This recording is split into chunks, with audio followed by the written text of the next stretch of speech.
Quantas vezes o seu corpo estava em um lugar, mas a sua mente já estava no amanhã?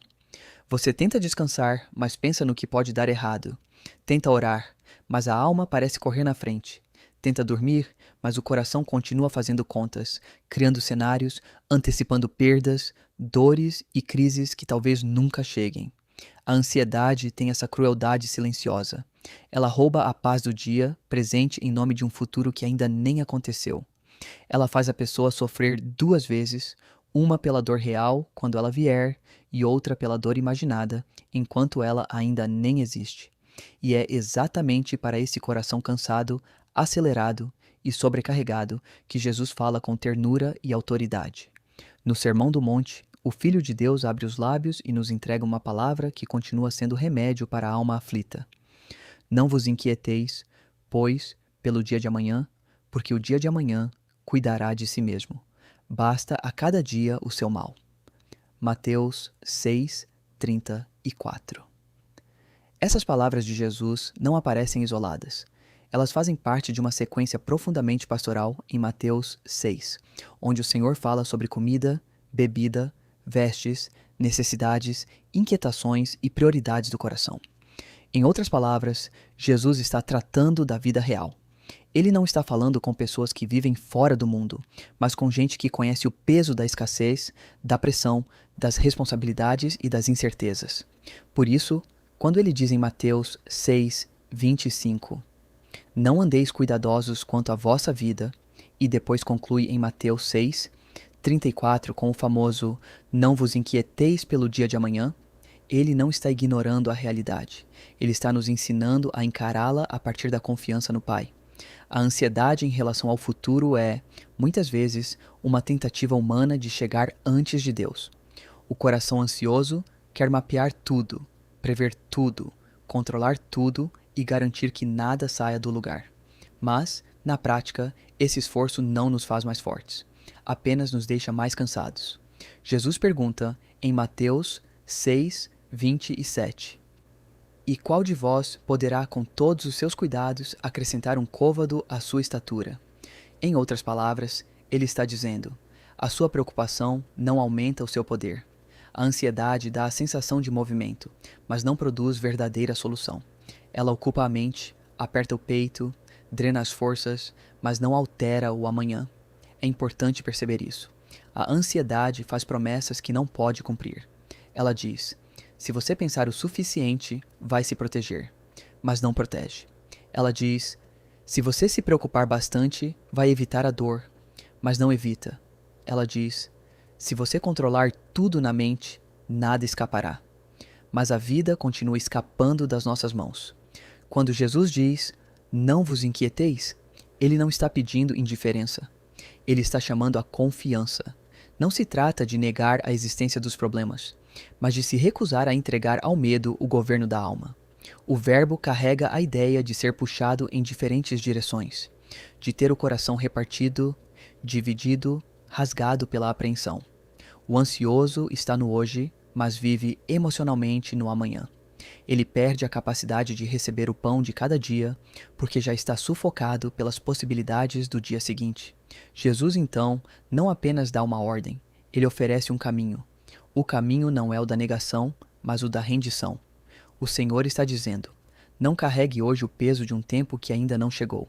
Não tente viver de uma vez só os dias que eu ainda não lhe entreguei. Aqui precisamos fazer uma distinção muito importante. Prudência não é pecado. Planejar, organizar, trabalhar, prevenir, poupar e agir com responsabilidade faz parte da sabedoria bíblica. A própria Escritura valoriza a diligência, a boa administração e o discernimento. O problema não é pensar no futuro com sabedoria. O problema é ser dominado pelo futuro com angústia. Prudência olha para frente e se organiza. Ansiedade olha para frente e se desespera. Prudência faz o que pode e entrega o que não pode. Ansiedade quer controlar até aquilo que pertence somente a Deus. Em termos simples, prudência trabalha com fé. Ansiedade trabalha com medo. Prudência tem paz enquanto age. Ansiedade se corrói enquanto imagina.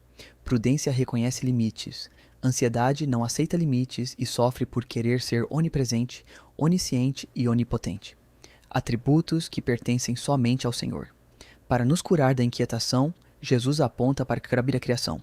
Ele diz em Mateus 6, 26: Olhai para as aves do céu, que nem semeiam, nem cegam, nem ajuntam em celeiros, e vosso Pai Celestial as alimenta. Não tendes vós muito mais valor do que elas? Mateus 6, 26. Que ternura existe nessa pergunta. Jesus não está diminuindo a dor humana. Ele está lembrando o valor do ser humano diante do Pai. As aves não vivem fora da dependência de Deus. Os lírios do campo não costuram as próprias vestes, e ainda assim são vestidos com beleza. Se o Pai cuida daquilo que é passageiro, quanto mais cuidará dos filhos que Ele ama. A ansiedade nos faz pensar que estamos sozinhos na administração da vida. O Evangelho nos lembra que existe um Pai, não um conceito distante, mas um Pai presente, um Deus atento, um Senhor que vê, um pastor que percebe a necessidade antes mesmo de transformá-la em palavra. Em Mateus 6, 32, Jesus diz que o Pai Celestial sabe que necessitamos de todas essas coisas. Isso muda tudo. Nós não estamos tentando informar um Deus distraído. Estamos orando a um Pai que já sabe. A oração, então, não serve para despertar Deus. Serve para aquietar o nosso coração diante dele. Um dos segredos mais belos de Mateus 6,34 é este: Deus não nos dá força para viver o mês inteiro em um único dia. Ele nos dá graça para hoje. Ele nos dá pão para hoje, direção para hoje, misericórdia para hoje, fôlego para hoje. O coração ansioso quer estocar garantias emocionais para todos os amanhãs possíveis. Mas o método de Deus é relacional. Ele quer que os filhos caminhem em dependência diária. Assim como o maná no deserto era a provisão de cada manhã, a paz do Senhor também se revela de maneira diária, renovada, suficiente e fiel. Isso significa que talvez você não tenha hoje a força para enfrentar um problema que ainda nem chegou. E tudo bem, você não precisa ter. Quando e se esse dia vier, Deus já terá preparado a medida de graça correspondente. O erro da ansiedade é exigir da alma, hoje, uma estrutura que Deus só concederá amanhã, se for necessário. A segunda parte de Mateus 6,34 é profundamente realista. Basta a cada dia o seu mal. Jesus não diz que os dias serão isentos de lutas. Ele não promete uma vida sem tensão, sem perdas ou sem lágrimas. Pelo contrário, ele reconhece que cada dia já traz sua própria carga. Há dores próprias do presente. Há batalhas reais no agora, e justamente por isso não devemos somar a essas dores o peso imaginário dos dias que ainda não chegaram. Se o hoje já tem o seu mal, por que carregar também o mal de amanhã? Se já existe uma batalha diante de você, por que abrir outras 10 na mente? Jesus está nos ensinando uma disciplina santa, enfrentar o dia de hoje com Deus, sem antecipar cruzes que ainda não foram colocadas sobre os nossos ombros. Existe sabedoria espiritual em dizer: Senhor, eu cuidarei do passo que está diante de mim, e confiarei ao Senhor os passos que ainda não consigo ver. Antes de concluir esse ensino, Jesus nos oferece uma chave preciosa em Mateus 6,33. Mas buscai primeiro o reino de Deus e a sua justiça, e todas essas coisas vos serão acrescentadas. Mateus 6:33.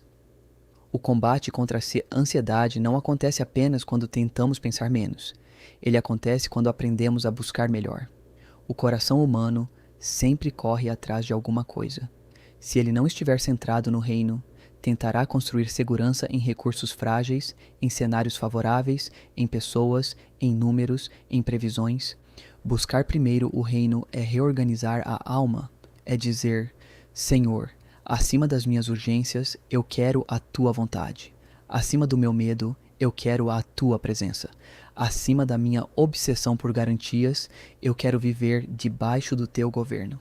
Quando isso acontece, as coisas não perdem a importância, mas perdem o poder de governar o coração. Há uma luta silenciosa em muitos corações, a luta entre fé e controle. O controle diz: se eu segurar tudo, talvez eu fique seguro. A fé diz: mesmo sem segurar tudo, eu estou seguro nas mãos de Deus. O controle tenta dominar o invisível. A fé aprende a descansar no invisível que governa todas as coisas. Descansar a alma em meio à incerteza não significa ter todas as respostas. Significa ter uma âncora. E a nossa âncora não é a previsibilidade da vida, é a fidelidade de Deus. O cristão não vive porque sabe tudo o que virá. O cristão vive porque sabe em quem tem crido. Viver um dia de cada vez com Deus não é uma frase de efeito. É uma espiritualidade prática. É acordar e dizer: Pai, dá-me hoje o pão de hoje, a força de hoje, a lucidez de hoje, a paz de hoje.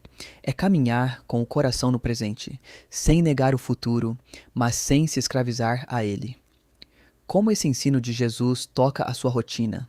Talvez a primeira aplicação seja reconhecer com sinceridade onde a ansiedade tem encontrado espaço. Quais assuntos roubam a sua paz com mais frequência? Finanças, saúde, filhos, casamento, futuro profissional? Respostas que ainda não vieram? Depois de identificar isso, leve esses pesos a Deus de maneira objetiva. Ore com nome e sobrenome. Fale com o Pai sobre aquilo que o tem ferido. Não espiritualize a dor de forma superficial. Entregue, de fato, aquilo que o seu coração tenta administrar sozinho. Outra aplicação importante é estabelecer limites para a mente. Nem todo pensamento merece hospedagem. Quando a preocupação começar a desenhar catástrofes, volte à palavra. Repita Mateus 6,34 em oração. Lembre-se de que Jesus não mandou você viver 10 dias de uma vez. Ele mandou você confiar nele hoje. E, por fim, troque o impulso do controle por pequenos atos de confiança. Faça o que está ao seu alcance hoje. Resolva o que pode ser resolvido hoje. Obedeça no que Deus já mostrou hoje. E aquilo que ultrapassa sua força, sua visão e sua competência, coloque no altar. Deus nunca pediu que você ocupasse o trono. Ele pediu que você descansasse diante dele. Agora, por um instante, desacelere. Respire fundo. Se puder, daí feche os seus olhos. Perceba quantas vezes sua alma tem tentado morar no amanhã. Perceba o quanto isso tem custado em paz, em alegria e em presença. Ouça novamente as palavras de Jesus como se ele estivesse assentado bem perto de você neste momento. Não vos inquieteis, pois, pelo dia de amanhã. Mateus 6:34. Receba isso não como uma bronca, mas como um abraço. Cristo está chamando você de volta para o hoje, de volta para a presença, de volta para o lugar onde a graça de Deus realmente está disponível. O amanhã ainda não chegou, mas o Senhor já está aqui. Se este devocional falou com você, eu peço que reserve um segundo para curtir este vídeo e se inscrever no canal. Isso ajuda muito a mensagem do Evangelho a chegar a mais pessoas que, assim como você, estão precisando dessa palavra de consolo e segurança espiritual.